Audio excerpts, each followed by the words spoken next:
അപ്പോൾ princess cut blouse perfect ആയിട്ട് എങ്ങനെ സ്റ്റിച്ച് ചെയ്യാന്നുള്ളതാണ് ഞാനിതിൽ കാണിക്കുന്നത്. ഒരു കുഞ്ഞു ട്രിക്കാണ്, നല്ല നീറ്റായിട്ട് എങ്ങനെ സ്റ്റിച്ച് ചെയ്യാന്നുള്ളത്. നോർമലി ഞാൻ ചിലയിടത്തൊക്കെ കണ്ടിട്ടുണ്ട് പ്രിൻസസ് കട്ട് ബ്ലൗസ് സ്റ്റിച്ച് ചെയ്യുമ്പോൾ ഈ ലൈനിങ്ങിൻ്റെ സ്റ്റിച്ച് നമ്മുടെ ദേഹത്ത് കൊള്ളുന്ന രീതിയിൽ പുറത്തേക്കായിരിക്കും ഉണ്ടാവുക. അപ്പോൾ അതങ്ങനെ വരാതെ ഉള്ളിലേക്ക് പോകാനായിട്ട് എന്താ ചെയ്യേണ്ടതെന്നാണ് ഞാനിതിൽ പറഞ്ഞു തരുന്നത്. അതിലേക്കായിട്ട് നമ്മൾ ആദ്യം മെയിൻ ക്ലോത്തിൻ്റെ 2 സൈഡിലുള്ള പീസസ് സ്റ്റിച്ച് ചെയ്തെടുക്കുക. ലൈനിങ്ങിലും അതേപോലെ തന്നെ നമ്മൾ ആദ്യമേ തന്നെ ലൈനിങ് ജോയിൻ ചെയ്തെടുക്കുക കേട്ടോ, 2 സൈഡും.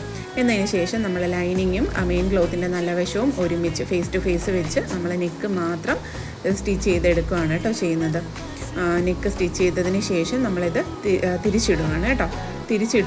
തിരിച്ചിട്ടിട്ട് നമ്മൾ നെക്കൊക്കെ നമ്മൾ പതിച്ചടിച്ച് കഴിയുമ്പോഴത്തേനും ഇത് നോക്കിക്കേ, ഈ സ്റ്റിച്ച് ലൈനിങ്ങിൻ്റെ സ്റ്റിച്ച് ഉള്ളിലേക്ക് പോയേക്കുവാണ്. ഇത് വെളിയിൽ അറിയുന്നില്ല കേട്ടോ. അപ്പോൾ നമ്മുടെ ദേഹത്ത് കൊണ്ടുകയറും അങ്ങനത്തെ ഇറിറ്റേഷനും കാര്യമൊന്നും വരത്തില്ല. നല്ല നീറ്റായിട്ടിരിക്കും കേട്ടോ, നൂലൊന്നും വലിയാതെ നല്ല ഭംഗിയായിട്ടിരിക്കും. അപ്പോൾ എൻ്റെ വീഡിയോ ഇഷ്ടമായി ലൈക്ക് ചെയ്യുക, ഷെയർ ചെയ്യുക, കമൻറ്റ് ചെയ്യുക, ചാനൽ സബ്സ്ക്രൈബ് ചെയ്ത് സപ്പോർട്ട് ചെയ്യുക.